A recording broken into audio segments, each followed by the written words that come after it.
मदनी साहब, बहुत बहुत शुक्रिया हमसे बात करने के लिए। आपने समय दिया, मैं तो बहुत बहुत शुक्रगुजार हूँ। काफ़ी लंबी मेहनत के बाद आपका इंटरव्यू हमें मिल रहा है। नहीं नहीं तो सर। मदनी साहब, मैं स्ट्रेट अवे एक क्वेश्चन पे आता हूँ। अभी आपको मैंने देखा कि आप गुवाहाटी गए, सॉरी असम गए, वहाँ पे कई ज़िलों में जहाँ पे एविक्शन की एक ड्राइव चल रही है। तो क्या ये मुद्दा है और इसको किस तरह से आप देख रहे हैं, इस एविक्शन को? नॉट ओनली असम, बाकी जगहों पे भी तो चल रहा है। देखिए, एक है सिचुएशन। जब एविक्शन की बात करते हैं हम, तो कई जगह डेवलपमेंट का सवाल आता है, सड़कों का सवाल आता है, और भी प्रोजेक्टों का सवाल आता है। तो मैं नहीं समझता कि इंडिया जैसी डेवलपिंग कंट्री में सिर्फ इस वजह से कि एविक्शन हो रहा है उसका विरोध किया जाए, बल्कि उसको सपोर्ट किया जाना चाहिए। आसाम की सिचुएशन ऐसी है कि वो ख़ास तौर से उन्होंने जानबूझकर सुप्रीम कोर्ट की गाइडलाइंस को इग्नोर किया है और ज़बरदस्ती करने की कोशिश की है, क्योंकि चुनाव करीब है। उनके लिए आसान है बेरोज़गारी के पर सवाल ना हो, करप्शन पर सवाल ना हो, दूसरी चीज़ों के सवाल सब लोगों के माइंड से हट जाएं और कम्युनिटी विशेष का मसला बन जाए, तो आसान है वो। उसी के मुताबिक उन्होंने उसके ऊपर एक्शन लिया है। यही हमारी उनसे शिकायत थी। हमने कहा भाई आप गाइडलाइन के मुताबिक सिस्टम से करिए काम को, जो करना है ठीक है। तो आपको लगता है वो टारगेट कर रहे हैं कम्युनिटी को? उन्होंने, वो हमें नहीं लगता, वो खुद ही लगा रहे हैं इस बात को। आपने, कुछ लोग एक जगह रहते हैं, एक गांव है, आपने उस गांव को उजाड़ दिया, पेपर्स में नाम दिया कि ये एविक्शन हो रहा है फला फला वजह से, फॉरेस्ट में है, इसमें है, उसमें है, जो भी हो। तो पेपर में तो ये नाम है, और अपने भाषणों में कह रहे हैं कि ये डाउटफुल लोग हैं, फला है फला है। तो आप ये क्यों कह रहे हैं कि हम एविक्शन इसलिए कर रहे हैं कि ये फॉरेस्ट में है? आप ये कहिए हम एविक्शन इसलिए कर रहे हैं कि ये बांग्लादेशी हैं, आप ये कहिए ना। और ये कह करके फिर आप उनको डिपोर्ट कीजिए। बांग्लादेशी होने का और बांग्लादेशियों को डिपोर्ट करने का एक पूरा प्रोसेस है, वो प्रोसेस कहीं भी इंप्लीमेंट नहीं किया जा रहा है। इस केस में इविक्शन वाले एरिया में कहीं कुछ नहीं किया जा रहा है, लेकिन जबान से अपने भाषणों में वो कर रहे हैं। तो आप समझ रहे हैं कि निशाना कहीं और है और बातचीत कहीं और है, काम कुछ और हो रहा है, निशाना कुछ और हो रहा है। तो अपने वोटर्स को, जो फ्यूचर में उनके वोटर्स हो सकते हैं, उनको बेवकूफ बनाने के लिए वो अपने भाषणों में दूसरी बात कह रहे हैं और काम दूसरा कर रहे हैं। तो बांग्लादेशी अगर बाहर निकाल रहे हैं तो दिक्कत क्या है? हाँ, कोई दिक्कत नहीं है। हम तो कह रहे हैं कि कोई बांग्लादेशी, कोई विदेशी इस धरती पर नहीं रहना चाहिए। ये तो सभी कह रहे हैं, इससे कौन डिसएग्री करेगा? प्रॉब्लम क्या है? मैं रहता हूं वहां, गलत तरीके से रह रहा था फॉरेस्ट में, मुझे वहां एविक्शन हो गया, निकाल दिया गया, मेरा घर तोड़ दिया गया। ठीक, जिस तरह तोड़ा गया, जो सिस्टम होना चाहिए था उसको गाइडलाइन का ध्यान नहीं किया गया, सुप्रीम कोर्ट की गाइडलाइन का ध्यान नहीं किया। एक नहीं, कई सारी गाइडलाइंस है, क्योंकि एविक्शन तो जरूरत है मुल्क की। वो जरूरत है तो वो जरूरत तो पूरी की जाएगी, जैसे और सारी जरूरतें हैं ऐसी वो भी एक जरूरी चीज है। लेकिन उसका एक सिस्टम बनाया गया, वो सुप्रीम कोर्ट ने बनाया, मैंने नहीं बनाया, किसी पार्लियामेंट ने नहीं बनाया, सुप्रीम कोर्ट ने एक गाइडलाइन दी, आपने उसको फॉलो नहीं किया। एक बात, अच्छा, मेरे दो गुना हो सकते हैं। एक गुना मेरा ये हो सकता है कि मैंने सरकारी जगह पे या फॉरेस्ट के अंदर जाकर के अपना घर बना लिया, अपना गांव बसा लिया, मस्जिद भी बना ली, सारा कुछ कर लिया, पूरा गांव हो गया। 50 साल से मैं रह रहा था, आज पता चला कि ये फॉरेस्ट लैंड है, तो उन्होंने एविक्शन की कार्रवाई की। ये एक बात है। दूसरा एक है कि मैं इंडिया का सिटीजन तो हूँ ही, इस गलत काम करने की वजह से या 50 साल से वहाँ रहने की वजह से आप मुझे बांग्लादेशी तो नहीं कह सकते। उनका आप बगैर डायरेक्ट कहे हुए इनडायरेक्ट वे में, क्योंकि वो हर मुसलमान को बांग्लादेशी साबित करने पे तुले हुए हैं। जैसे मेरे ही बारे में कह दिया उन्होंने कि मुझे मिल जाएंगे तो मैं उन्हें बांग्लादेश भेज दूंगा उसे। तो मुझे बांग्लादेश भेज देने की बात कर रहे हैं वो, तो इसी से उनकी मेंटेलिटी पता चलती है ना। ये तो बहुत सेंसिटिव चीज़ होती है ना। हम भारतीय नागरिक हैं, मेरे बाप दादा ने यहाँ कुर्बानियाँ दी हैं, जेलों को आबाद किया है, आप कह रहे हैं हम बांग्लादेश भेज देंगे। तो वो मुझे नहीं कह रहे, दरअसल वो सब मुसलमानों को कह रहे हैं। तो आपत्ति इसके ऊपर है, मुझे ज़्यादा दुख इस बात का है कि वो एक मैं वहाँ भी ये बात कही, मैंने गुवाहाटी में जब मीडिया वालों से बात कर रहा था तो मैंने उनको ये बात कही वहाँ कि भाई आप मुझे भेजना चाहते हैं, मैं जाने के लिए आपके पास आ गया हूँ, मिल गया हूँ, मुझे भेज दीजिए आप। अच्छा, आपकी पार्टी कहती है कि जेल में बंद करो, इन्हें गिरफ्तार करो, तो मैं गिरफ्तार होने के लिए भी तैयार हूँ, जो चाहे आप कर ले, मैं हूँ मौजूद यहाँ आपके पास। तो वो एक ख़ास मेंटेलिटी है और एक ख़ास ऑब्जेक्ट है, एक ख़ास उनका एक मिशन है एक तरह से कि भाई अब इलेक्शन करीब आ रहे हैं तो अब छुट्टी करो, इनके इश्यूज से डाइवर्ट कर दो लोगों को। वो डाइवर्जन के लिए ये सारा कुछ। उन्होंने ये भी कहा कि बड़ी पुलिस की निगरानी के अंदर आपको वहाँ पे सारा काम कराया जाएगा। नहीं, पुलिस की कोई निगरानी नहीं थी, पता ही नहीं चला उन्हें किसी को कि मैं गया हूँ। मैं तो कॉमन आदमी हूँ। वो कहते हैं मैं हीरो हूँ और ये जीरो है, मदनी जीरो है। हाँ सही कह रहे हो भाई, मैं तो जीरो से भी नीचे कुछ हो सकता हो, शून्य से नीचे भी कुछ हो सकता हो, मैं वहाँ भी ठीक हूँ। पर आप तो हीरो है ना आपको। अब मैं कॉमन आदमी गया वहाँ जाकर के, जब मैंने बताया तब पता चला उनको कि मैं आया हूँ। बट ओवरऑल जो गवर्नमेंट की नीति है एविक्शन की, उससे आपको कोई तकलीफ नहीं है, लेकिन ये जो टारगेटिंग है आपको लगता है ये गलत है?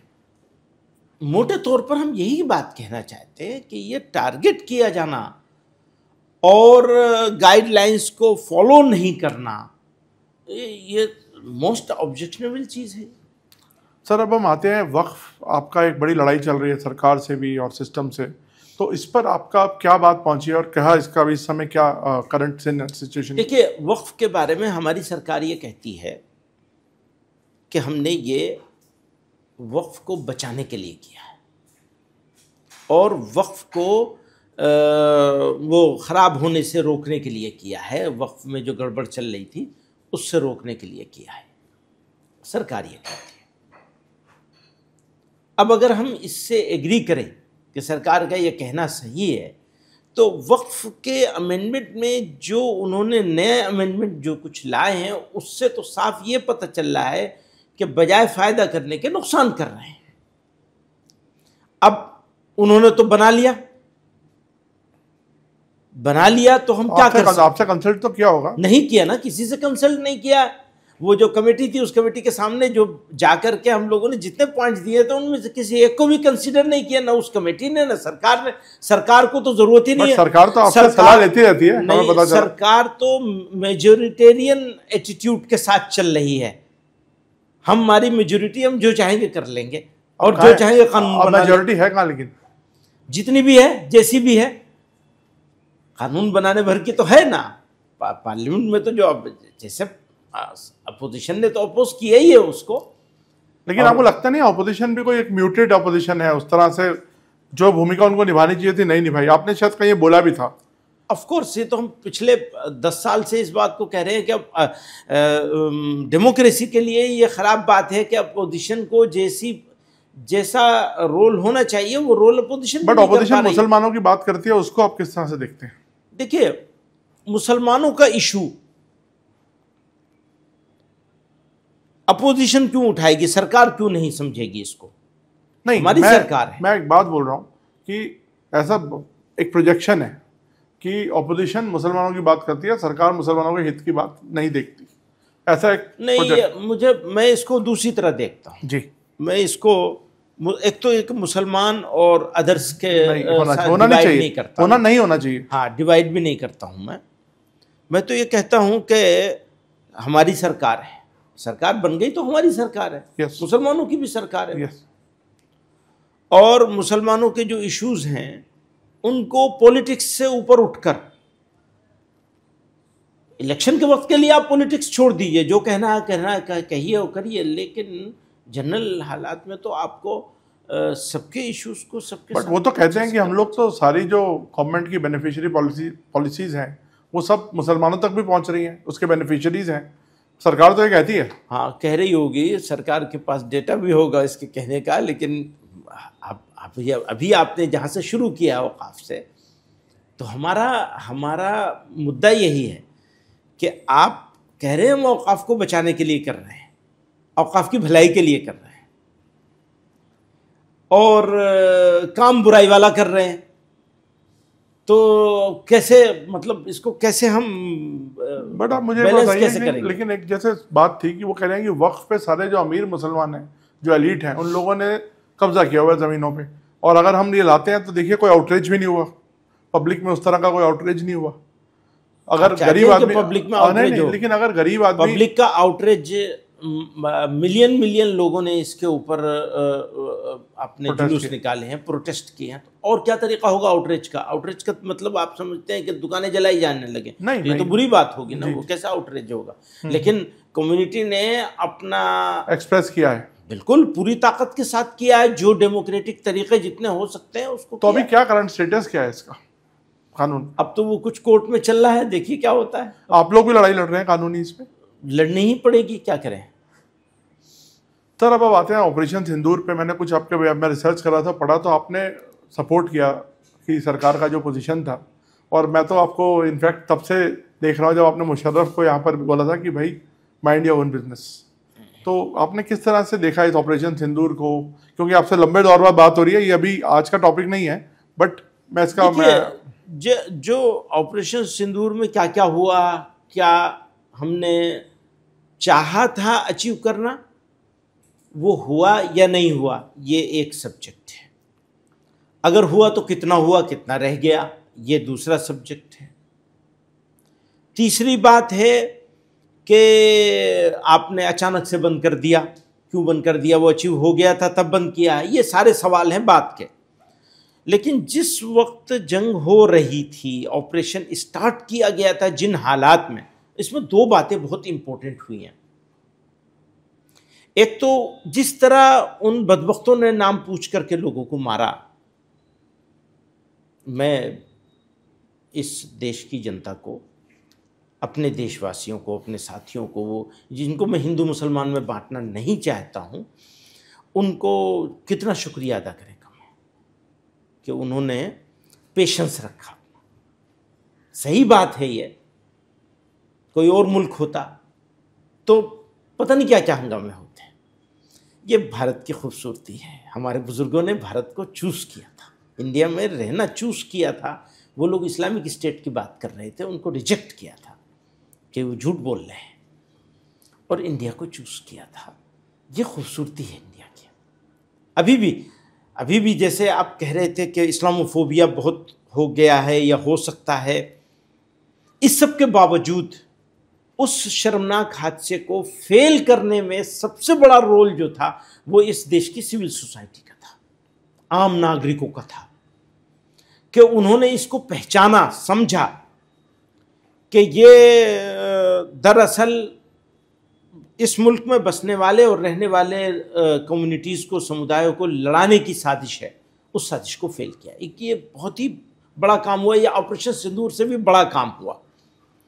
फिर उसके बाद जब ऑपरेशन सिंदूर का फैसला ऑपरेशन गवर्नमेंट ने किया, तो जो लोग गवर्नमेंट को हमेशा क्रिटिसाइज़ करते हैं, जिनका अच्छे काम पे भी क्रिटिसाइज़ करना ड्यूटी होता है, जिनको हम कह रहे थे कि अभी रोल नहीं प्ले किया, उन्होंने भी सबने सपोर्ट किया। तो हमारी तो ड्यूटी है ये कि हम साथ खड़े होंगे अपनी सेनाओं के।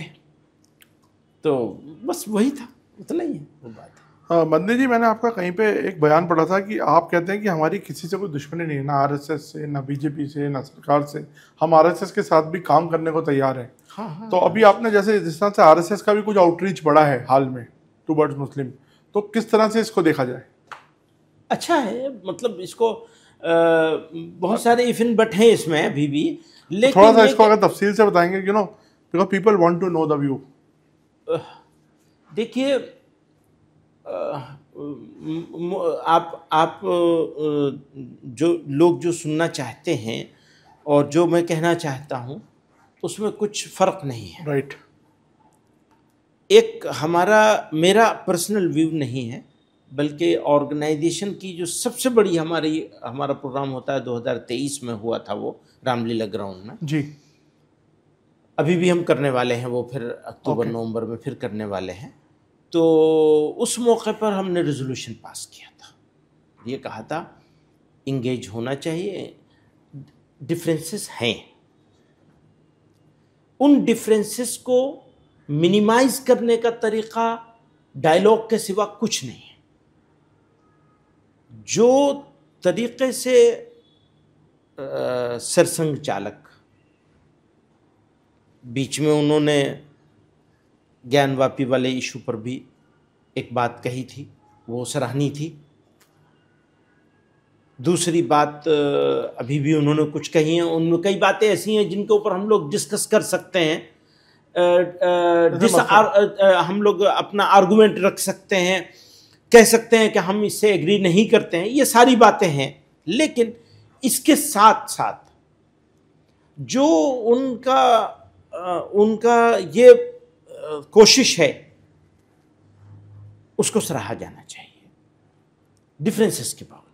और ये कि कोई भी मौका अपॉर्चुनिटी मिले मुसलमानों के किसी भी ग्रुप को, हमको मिले, किसी और को मिले, किसी और को मिले, वो किसी को भी चूज करें, क्योंकि ये तो उनकी चॉइस होगी कि वो किसके साथ बैठना पसंद करेंगे, किसी के साथ भी करें, हम उसको सपोर्ट करते हैं। बैठने को, बातचीत करने को पूरी ताकत के साथ सपोर्ट करते हैं, वेलकम करना चाहते हैं। और डिफरेंसेस तो होते हैं, वो रहेंगे और उनमें कुछ कम हो जाएंगे ज़रूर। अगर बैठेंगे तो कई चीज़ों पर सहमति ज़रूर बन जाएगी, तो वो इस देश के लिए, मुल्क के लिए, लोगों के लिए अच्छी चीज़। सर मैं आसाम पर वापस आता हूँ कि क्या आप किसी पॉलिटिकल पार्टी को वहाँ सपोर्ट कर रहे हैं? ना, बिल्कुल नहीं। बिल्कुल नहीं। तो कोई फोटोज जैसे कुछ सर्कुलेट होती हैं कि कोई मतलब जमात से लोग मिलने आए कांग्रेस के या किसी के? ना, ऐसा कुछ नहीं, कोई ऐसा कुछ नहीं है। अभी दिल्ली में एक पिछले दिनों काफ़ी इसको कुछ लोगों ने बनाया, ये देखा मैंने, मैं एमपीज को बुलाया था, उसमें कांग्रेस के एमपी भी थे, लेकिन उसमें सारी पार्टियों के एमपी थे। अब इत्तेफाक से बीजेपी का कोई एमपी नहीं हो, न पहले नजमा हिप्तुल्लाह आया करती थी, मुख्तार अब्बास साहब। हम तो हमेशा करते हैं, ये नई चीज़ नहीं हुई है। साल में कोशिश होती है हर सेशन में करें, हर सेशन में नहीं कर सकते तो साल में एक मरतबा जरूर करते हैं। ओके। हाँ, वो जनरल बातचीत होती है। बीजेपी से क्यों नहीं आता एमपी? बीजेपी से एमपी उनको एमपी है ही नहीं कोई मुस्लिम, तो क्या करेंगे? Oh yes, that way. वो अब उसको हम क्या करें? तो मतलब आप साफ बोल रहे हैं कि कोई सपोर्ट नहीं है? नहीं, किसी को कोई मतलब नहीं, कोई मतलब नहीं, किसी के साथ नहीं, और बीजेपी के साथ भी नहीं, क्योंकि वहां पे दूसरी साइड आपका दिक्कत क्या है? एक साइड समझती है उसके साथ है, दूसरी समझती है उसके साथ है। हाँ, किसी को पता नहीं चल पाता कि आप किसके साथ हैं। हाँ, तो ये तो लोगों की समझ की बात है। अब इसका क्या इलाज है? वो कहते हैं जी तुम जो लड़ाई लड़ोगे, तो मैंने उनको ये सवाल किया उनसे कि भैया कितने साल के बाद मैं यहाँ आया हूँ, तो ऐसा तो नहीं है कि अगर मैं पॉलिटिक्स करने लगूं तो मुद्दे नहीं है वहां, मुद्दे तो बहुत सारे हैं, लेकिन मैं तो पॉलिटिक्स नहीं करता हूं, इसलिए जाता भी नहीं हूं, जाता भी हूं तो बस गया, कुछ प्रोग्राम किए अपने, वापस चले आए। मीडिया के साथ तो कभी 10 साल में पहली मर्तबा मीडिया से मैंने बात करी है वहां। वैसे भी मीडिया वालों को तो हमेशा मुझसे शिकायत रहती है कि मैं गायब रहता हूं, मिलता नहीं हूं। यस, तो ये तो है, ये जायज शिकायत है, आपको मिलना बड़ा मुश्किल है। तो वहां पे भी यही मैंने कहा, मैं 10 साल में पहली मर्तबा आपसे बात कर रहा हूं, तो मैं क्या पॉलिटिक्स कर रहा हूं? पॉलिटिक्स करेंगे तो सबसे जरूरी टूल तो मीडिया होती है कि मीडिया को साथ लिया जाए, उनसे बात किया जाए, उनके साथ। आप मीडिया से नाराज हैं? नहीं, कुछ नहीं, ईमानदारी की बात यह है कि मीडिया वन साइड है, तो क्या बात करेंगे? बट ऐसा क्यों लगता है आपको? हम तो हमेशा रीच आउट करते हैं, सब लोग। ऐसा ही है, आपकी बात नहीं है, मतलब आप पर्सनल मत लीजिए, पर्सनल हमारे दोस्त हैं, मैं एक ओवरऑल बात कर रहा हूं। हाँ, तो पर्सनल कुछ नहीं है, ओवरऑल बात यह है कि मीडिया एक खास नैरेटिव सेट कर रहा है मीडिया ने, और उस नैरेटिव को चला रही है, और उससे फायदा मीडिया को हो जाएगा, जरूर बिक जाएगी चीज़, सेंसिटाइजेशन हो जाएगा, लेकिन मुल्क का नुकसान है, मुझे ऐसा लगता है। तो जब कोई चीज़ मुल्क के नुकसान में मुझे लग रही है तो मैं वहाँ क्यों इंगेज? अच्छा, एक और चीज़ सर, मैंने देखा था, पीछे की बात है, रेडिकलाइजेशन, फंडामेंटलिज्म, टेररिज्म, इन सब चीज़ों पे भी आपका शायद एक रेजोल्यूशन एक आया था, और आता रहता है इसमें कई बार, है ना? तो इसको कम करने में कैसे आप लोग रोल प्ले कर रहे हैं? ये बहुत जरूरी है जानना। ये वन साइडेड नहीं होगा। नहीं, मैं समझ रहा हूँ, तो इसका आपका गेम प्लान क्या है? हमारा कोई गेम प्लान नहीं, हमारा बात अपनी बात कहना है। हम सबसे ये बात कहते हैं, सरकार से भी ये कहना चाहते हैं कि इलेक्शन जीतने के लिए जो करना ज़रूरी हो वो कर लें, लेकिन जब इलेक्शन नहीं हो तब तो कम से कम इंसाफ की बात करें। तो इंसाफ छूट रहा है, ये एक एहसास है। वो गलत भी हो सकता हूँ मैं, लेकिन हमारा एहसास यही है कि इंसाफ छूट रहा है। बट आपने जैसे भी कहा कि एक रीच आउट की कोशिश हो रही है आरएसएस की तरफ से भी, और इसको आप वेलकम करते हैं। हाँ बिल्कुल। तो इसमें कुछ आगे बात बढ़ रही है आप लोगों की तरफ से भी कुछ अब नहीं, आगे? वो तो जैसे उन्होंने मैंने कहा ये कि हर मंदिर ढूंढने की जरूरत नहीं है हर जगह पे, उन्होंने बोला अभी एक बयान में, और ये बोला कि मथुरा काशी पे भी अब एक बड़ा दिल दिखा के काम करना चाहिए। इस पर कुछ बातचीत आप लोगों की नहीं, हमारी मैंने जैसे कि मैंने कहा कि ये फैसला तो मैं नहीं करूंगा कि आप कौन बात करेगा कौन नहीं करेगा, कौन किसके साथ लेकिन होनी engage होंगे। जिसके साथ भी हों हम सपोर्ट करते हैं, बातचीत के लिए तो बिल्कुल सपोर्ट करते हैं। अच्छा सर, हमारी कंट्री ने एक और पोजीशन लिया कि पाकिस्तान के साथ बिल्कुल बातचीत नहीं होनी चाहिए। इसको इस नजरिए को आप किस तरह से देखते हैं? असल में मैं स्पेशलिस्ट नहीं हूँ फॉरेन अफेयर्स का, लेकिन सर आपका वॉइस मैटर करता है, क्योंकि देवबंद का इन्फ्लुएंस, आपने कई कॉन्फ्रेंसेस करी हैं तो उधर से भी लोग आते हैं कई बार। हाँ वो ठीक है, उधर के पार्लियामेंटेरियंस इनफैक्ट आए थे एक बार जब मैंने कवर किया था। जी हाँ, तो वो है सब। अब हमारे देश को उसकी जब भी ज़रूरत होगी तो हमारी तरफ से उसको अवेलेबल होगा इंशाल्लाह, जो भी हो सकेगा। लेकिन ये कि मैं इस बारे में बहुत राय नहीं दे सकता, क्योंकि वहाँ पे भी एक ताकत नहीं है। ताकत असल डेमोक्रेटिक फोर्सेस के हाथ में नहीं है। कहने को डेमोक्रेसी है, फैसले पीछे से होते हैं पर्दे के। तो इंडिया ने बहुत सालों तक एक पॉलिसी बना के रखी कि वे इंगेज रखेंगे पाकिस्तान, पर इंडिया को बहुत फ़ायदा नहीं हुआ उसका। तो इस गवर्नमेंट ने ये पॉलिसी बनाई कि डिसएंगेज हो जाएंगे। तो मुझे नहीं लगता कि ये कोई बहुत ऑब्जेक्शनेबल चीज़ है, बल्कि शायद के बेहतर ये, भाई थक गए, कितना लेके चलेंगे, थक गए तो भाई यही कर सकते हैं, अपना दरवाज़ा बंद करते हैं, अपना काम करेंगे, तुम्हारे चक्कर में नहीं पड़ेंगे। तो अब इसको इवेलुएट कौन करेगा कि ज़्यादा फ़ायदा करने में था या ज़्यादा फ़ायदा छोड़ने में है, या ज़्यादा नुकसान करने में था और ज़्यादा नुकसान छोड़ने में, ये इवेलुएशन वो करेंगे जो फॉरेन अफेयर्स के लोग होते हैं। लेकिन मुझे ऐसा लगता है कि हाँ, ये फैसला वो भी तो तब भी हम भुगत रहे थे, कमाया तो कुछ नहीं हमने। इंडिया के पर्सपेक्टिव में कह रहा हूं, इंडिया ने क्या कमाया? राइट, वो नीति काम नहीं आई। बात भी होती रहती थी और काम भी होता रहता था। तो आज की ये नीति, हो सकता है कि कोई बड़ा विद्वान हो, फॉरेन अफेयर्स का एक्सपर्ट हो, वो कहे नहीं ये पॉलिसी गलत है, वही सही थी, वो हो सकता है वो कह दे, मैं उसको भी सही मान सकता हूं। लेकिन ये एक ट्राई जो करी जा रही है सब बंद करने की, मुझे लगता है ये ट्राई भी कुछ गलत नहीं है। जी सर, अब आप एक बड़ी वोकल वॉइस रहे हैं कि बहुत ज़्यादा इस्लामोफोबिया या हिंदूफोबिया, कुछ भी आप कह सकते हैं, दोनों तरफ से बात होती है जिस तरह की। अब इस डिफरेंसेस को सोसाइटी में, सिविल सोसाइटी में कम करा कैसे जा सकता है? क्योंकि देखिए, you are the scholar and you are the one who is heading this big organisation, तो आप लोग का भी तो कोई ना कोई आउटलुक होता होगा ना कि किस तरह से ब्रिज किया जाए इन चीज़ों को। क्योंकि मेरे को लगता है, जहाँ तक मुझे लगता है कि बहुत मिनिस्क्यूल माइनॉरिटी है जो इस तरह की बातें करती हैं दोनों तरफ से। हाँ, लेकिन वो सुनी जाती है, बहुत जोर, वोकल है, आवाज़ हो जाती है, और उससे गलत इंप्रेशन पड़ता है, उसका इम्पैक्ट पड़ता है। जैसे मैंने कहा, अगर दूर से देखने में जैसा नज़र आता है वैसा होता तो कुछ ना कुछ रिएक्शन आना चाहिए था। उसके बाद नहीं आया, लोगों ने समझदारी का सबूत दिया और दुष्ट लोगों के षड्यंत्र को, नापाक षड्यंत्र को फेल किया। ये तो बहुत बड़ा उदाहरण सोसाइटी ने किया है जी। तो सोसाइटी तो बहुत मतलब जितने भी उसकी तारीफ करी जाए कम है। और मुझे पहली मर्तबा मौका मिला है उसके बाद आज आपके साथ बैठ के ये बात कहने का। मैं बार बार कहना चाहता था ये बात कि मुझे इस बहुत आशावादी इंसान हूँ मैं। मुझे पूरा यकीन है कि दुष्ट लोगों की सारी साजिशें फेल होंगी और भारत अपनी उसी शान से चलेगा जो इसका सदियों नहीं हज़ारों साल से बना हुआ है। और यहाँ के लोग हाँ, गुस्से में कुछ कहते भी हैं, करते भी हैं। जो गुस्सा होना जाहिर है, घर में तो सब लोग गुस्सा होते हैं एक दूसरे पे, नेचुरल बात है जी। लेकिन ये कि उसकी एक लिमिट में रहने वाले लोग हैं। और मैं तो उम्मीद करता हूँ कि ठीक हो जाएगा। पर इस वक्त काफ़ी ख़राब हो रहा है, ये भी है, ये भी मानना पड़ेगा, काफ़ी ख़राब। थोड़ा रिवाइंड करें एक बार।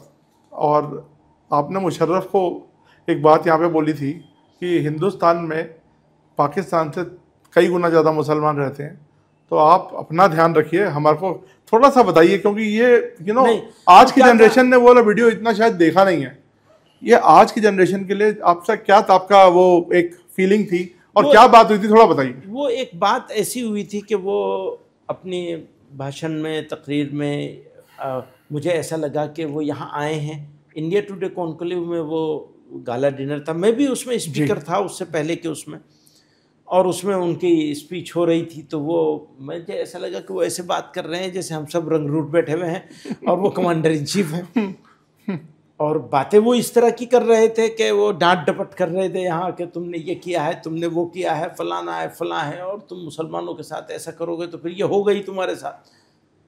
तो मेरे लिए ज़रूरी हो गया बोलना। वो मुझे उस वक्त उनके साथ सवाल करने की, बात करने का उसमें सिस्टम नहीं था। वो उनकी बात ख़त्म होनी थी और डिनर के लिए उठना था। तो मैंने बहुत ज़बरदस्ती करी और मैंने कहा मैं तो हंगामा करूँगा, या आप मुझे बात कहने का मौका मिलना चाहिए। तब आप पार्लियामेंटेरियन थे? हाँ, पार्लियामेंट का मेंबर था। तो वो फिर उन्होंने, अरुण पुरी साहब ने मेरा नाम पुकार दिया। तो वो मुझे वो जो बात उस वक्त कहनी थी वो मैंने कही आराम से, उसको कहना ज़रूरी था मेरे लिए। बट वो मैंने देखा वीडियो, उस समय इतना बड़ा मीडियम नहीं होते थे कि फैले, लेकिन फिर भी करोड़ों लोगों ने उसको देखा। और मैं भी आप तब से मेरा मतलब मन में आया कि मैं आपका एक जाकर इंटरव्यू जरूर करूंगा। तब से मैं आपके पीछे पड़ा हुआ। तो सर पुराने दोस्त हैं हमारे। तो मदनी साहब, मैं आखिरी पड़ाव पर आ रहा हूँ। आप ओवैसी से भी बड़ा नाराज रहते हैं, ऐसा क्या चक्कर है? मुस्लिम लीडरशिप क्या कंपीटिंग है क्या, या क्या है? नहीं, कंपटीशन तो हर जगह होता है सर। नहीं, बिल्कुल नहीं। मैं उनको बहुत तारीफ़ करता हूँ। अभी उन्होंने ऑपरेशन सिंदूर के मौके पर भी जिस तरह की लाइन ली है, तो एक नेशनलिस्टिक अप्रोच है। इससे पहले पाकिस्तान में जाकर उन्होंने इस तरह की लाइन ली है। मैं पाकिस्तान उसको प्रेस करता हूँ। अच्छा। बहुत पुरानी बात है। पार्लियामेंट्री डेलीगेशन गया था, वहाँ उनका एक किसी स्टूडियो में उनका इंटरव्यू हो रहा था। तो उन्होंने बहुत ज़ोरों से वही बात कही जो मैंने कही थी। थोड़ा डिफरेंट था स्टाइल, उनका स्टाइल डिफरेंट है। वो पढ़े लिखे काबिल आदमी है। सर आप अपने आप को हमेशा डाउन प्ले में देखता हूँ करते हैं। रियल बात है, मैं इसमें कुछ यानी तंज नहीं कर रहा हूँ, बिल्कुल रियल बात है। तो बहुत काबिल आदमी हैं और पावरफुल भी हैं।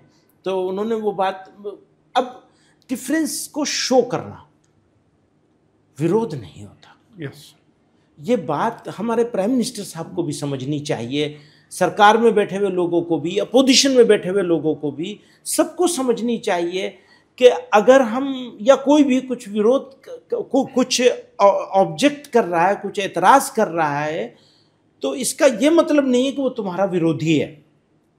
तो मैं ओवैसी साहब का विरोधी नहीं हूँ, लेकिन उनकी बहुत सारी पॉलिसियों से मैं डिसएग्री करता हूँ, और उन्हें भी यह हक रहना चाहिए कि वो मेरी किसी बात से डिसएग्री करें और प्यार के साथ, सम्मान के साथ डिसएग्रीमेंट को शो कर दें।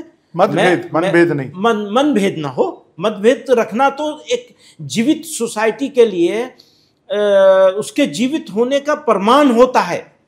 अगर आप मेरी किसी बात से यहां बैठकर भी डिसएग्री नहीं कर सकते तो आप जीवित नहीं हैं, अपनी आत्मा के साथ नहीं बैठे हैं। अब मैं नहीं कर सकता तो मेरी आत्मा कहां गई?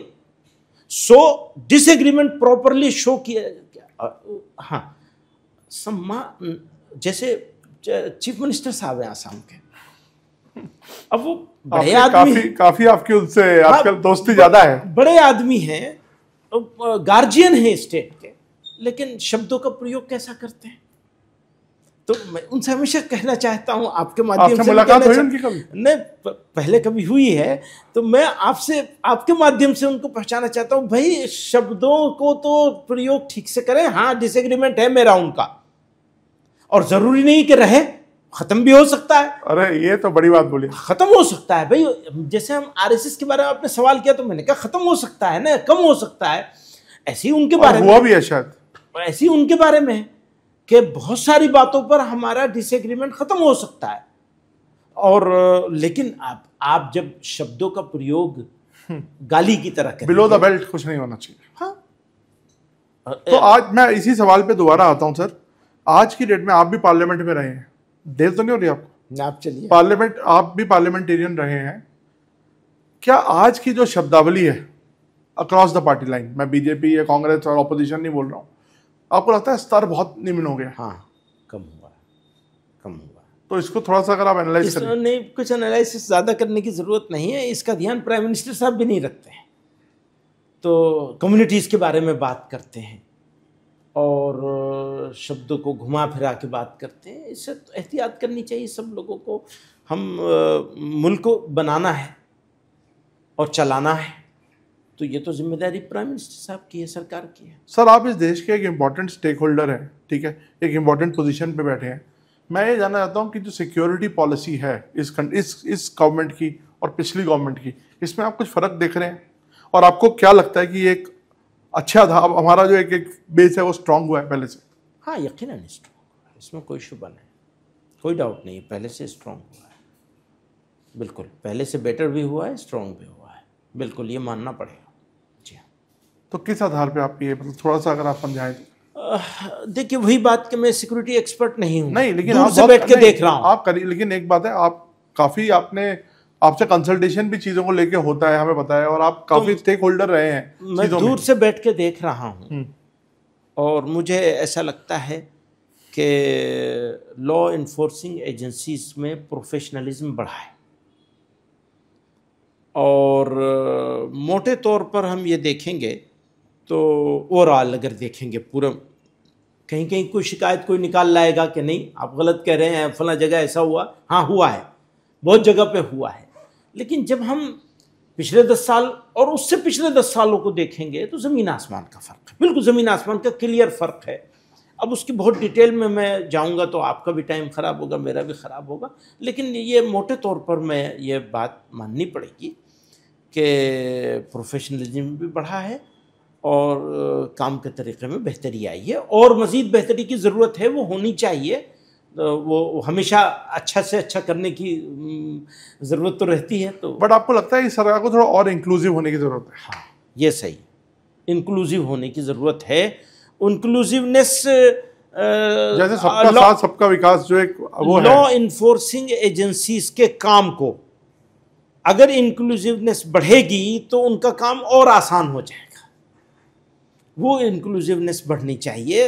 जैसे मैं कह रहा हूँ हमारी सरकार है, हमारे प्राइम मिनिस्टर है, ऐसे ही सरकार को भी एटीट्यूड रखना चाहिए। आप बाहर विदेशों में जाते हैं, जब आपका इंटरेक्शन लोगों से होता है, तो क्या बाहर आप कभी काउंटर करते हैं, जैसे आपने मुशर्रफ को किया था? Of course. तो क्या कभी थोड़ा बताएं एक आध वाकया कि कभी ऐसा कुछ हुआ हो और आपने बताया कि नहीं ऐसा नहीं है, भारत में एक गलत पिक्चर प्रेजेंट की जा रही है?